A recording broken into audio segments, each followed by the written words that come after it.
कौन उपाय हम करिए सैया सैया डीजे मनीष रक्सौल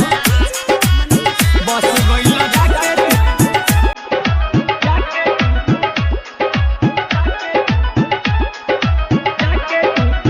है कता जवनिया से लूटी हो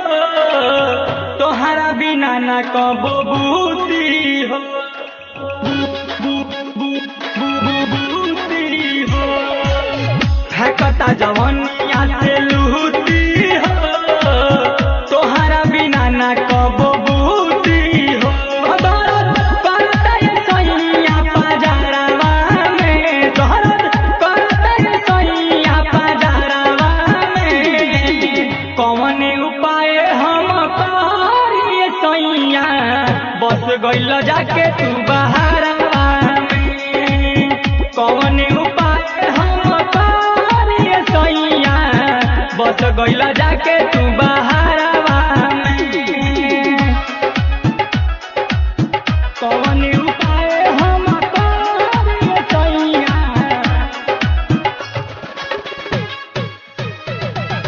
डीजे बस मनीष जाके तू रक्सौल बहारवा में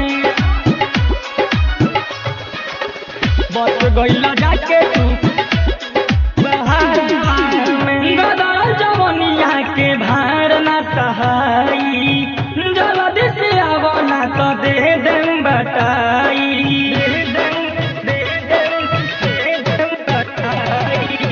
गदर जवनिया के भार ना सहाई जल्दी से आवो ना तो दे देम बताई नींद आवे नहीं सैया जी जरावा में नींद आवे नहीं सैया जी जरावा में कौन उपाय हम करिए सैया बस गइल जाके तू बहारवा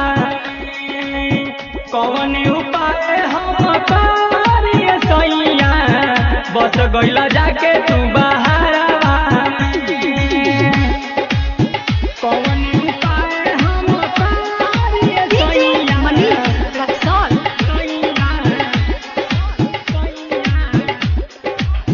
बस गइल जाके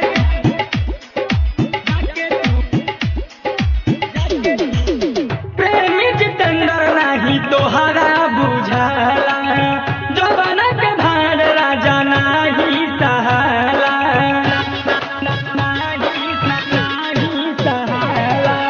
प्रेमी जितेंद्र नाही तोहरा बुझाला जवाना के भार राजू नाही सहाला ना तो फन करब रंजन दैबारावा के ना तो फन करब अमरजीत यारावा के